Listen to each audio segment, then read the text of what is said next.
మీ business విస్తరించాలనుకుంటున్నారా? మార్చి 16-17 హైటెక్స్ లో franchise India biggest ఫ్రో expo. TDP Janasena ఉమ్మడి జాబితా రిలీజ్ అయిన తర్వాత జగన్మోహన్ రెడ్డి గారు చెప్పే వై నాట్ 175 ఎందుకు రీచ్ కాలేము అనేది ఎవరికి కూడా డౌట్ లేదు. ఖచ్చితంగా రీచ్ అవుతాం 175 కి 175 అని ఈరోజు వైఎస్ఆర్సీపీ శ్రేణులంతా చాలా చాలా హ్యాపీగా ఉన్నారు.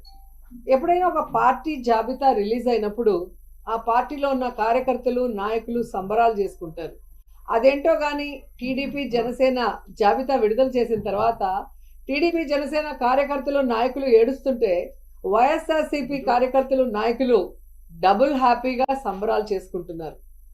ఎందుకంటే ఈరోజు ఆ జాబితా చూశాక పవన్ కళ్యాణ్ అసలు ఎందుకు పార్టీ పెట్టాడు అని మాకే కాదు, ఈరోజు జనసేన కార్యకర్తలు నాయకులకు కూడా అర్థం కావట్లేదు. ఎందుకంటే పవర్ షేరింగ్ అన్నాడు, సీట్ షేరింగ్ అన్నాడు, ఓట్ షేరింగ్ అన్నాడు, కానీ పావలా శాతం కూడా సీట్లు తెచ్చుకోలేకపోయాడు ఈ పీకే పవర్ స్టార్ అనేది. ఈరోజు ప్రజలు అంటున్నారు ఈయన పవర్ స్టార్ కాదు, పవర్ లేని స్టార్ అని. ఎందుకంటే ఈ మధ్యలోనే 2019లో అనుకుంటా ఒక మీటింగ్లో, పబ్లిక్ మీటింగ్లో అంటూ ఉండేవాడు పవన్ కళ్యాణ్, జనసేన అంటే కుక్క బిస్కెట్లు వేస్తే తోకూపుకుంటూ మన వెనక తిరుగుతారు, వీళ్ళకి 10-15 సీట్లు ఎక్కువ అని తెలుగుదేశం వాళ్ళు మన అవమానిస్తున్నారు, మన పార్టీ ప్రజల కోసం పుట్టిన పార్టీ, మనం ఎవరి బిస్కెట్లకి తల వంచం, మనమే వాళ్ళకి ఎన్ని కావాలో అన్ని ఇస్తామని చాలా పెద్ద పెద్ద మాటలు మాట్లాడారు.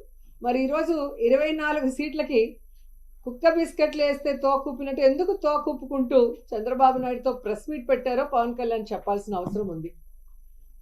చాలా పెద్ద పెద్ద డైలాగులు కూడా చెప్పాడు. సముద్రం ఎవరి కాళ్ళు పట్టుకోదు, పర్వతం తల వంచదు అని.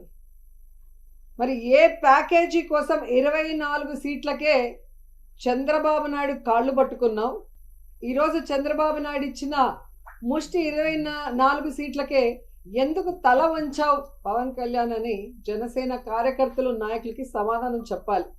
ఎంత బాధాకరం అంటే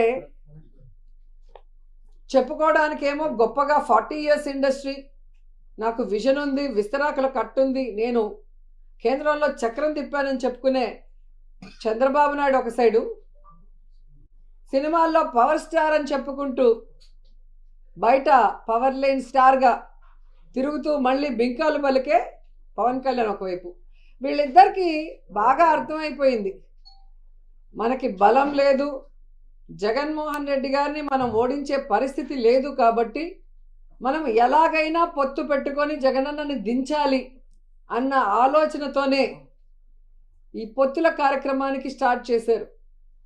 కొద్దిసేపు బీజేపీ సంకనెక్కాలని చూస్తారు, బీజేపీ సంఖ ఎత్తించుకోపోతే కాంగ్రెస్ సంకనెక్కాలని చూస్తారు, ఆ కాంగ్రెస్ ఎక్కించుకోకపోతే పిల్ల పార్టీలతో పోవాలని చూస్తారు. అంటే వాళ్ళల్లో వాళ్ళకి ఒక గందరగోళం, ఎవరితో పొత్తు పెట్టుకోవాలి, ఎలా వెళ్ళాలి, ఎవరు మనని పొత్తు పెట్టుకోవడానికి అవకాశం ఇస్తారో అర్థం కాకుండా గందరగోళం పరిస్థితిలో ఈరోజు 118 స్థానాలు అనౌన్స్ చేశారనేది మనం అర్థం చేసుకోవాలి.